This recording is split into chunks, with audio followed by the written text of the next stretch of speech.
बाली जट्टी।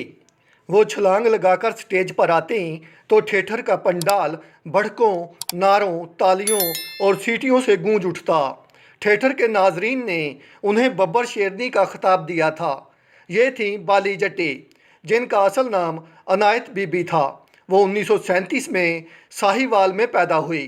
1958 में बाली जट्टी ने पंजाब के लोक थिएटरों से अपने फ़नी कैरियर का आगाज़ किया, जो मेलों ठेलों पर शो करते थे।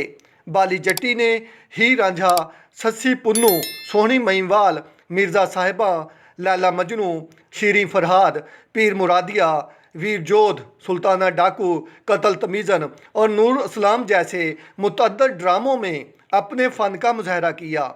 इन ड्रामों में वो अदाकारी के साथ साथ गुलूकारी भी करते थे।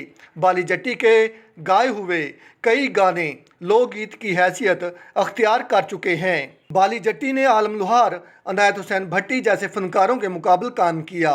उसका गाया हुआ एक डोइट बहुत मशहूर हुआ, जो उसने अपने थिएटर के फनकार अमीन के साथ गाया था, जिसके बोल थे, आलै कुंजियाँ रख लै सरहाने, चली हाँ मैं पेकियां नूं।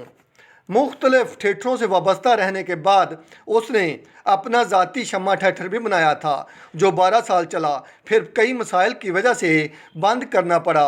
1967 में रिलीज़ होने वाली पंजाबी फ़िल्म मंगेतर में भी उन्होंने मुनव्वर ज़रीफ़ के साथ अदाकारी की थी। बाली जट्टी की आवाज़ बहुत गरजदार थी और बुलंद थी, जो उसके मकबूल होने की वजह थी। बाली जट्टी का इंतकाल 8 जून 1996 को हुआ और उसे सब्ज़ाज़ार लाहौर के कब्रिस्तान में सुपुर्द खाक किया गया। गुलूकारा रिहाना अख्तर बाली जट्टी की बहू थी और गुलूकारा साइमा अख्तर उसकी पोती है, जो उनकी गायकी के अंदाज को ज़िंदा रखने की कोशिश कर रही है। बाली जट्टी का कोई बेटा गुलूकारी की तरफ नहीं आया, लेकिन बहुत से लोग उसको अपनी मां मानकर और ख़ुद को उसका बेटा जाहिर करके रोज़ी कमा रहे हैं।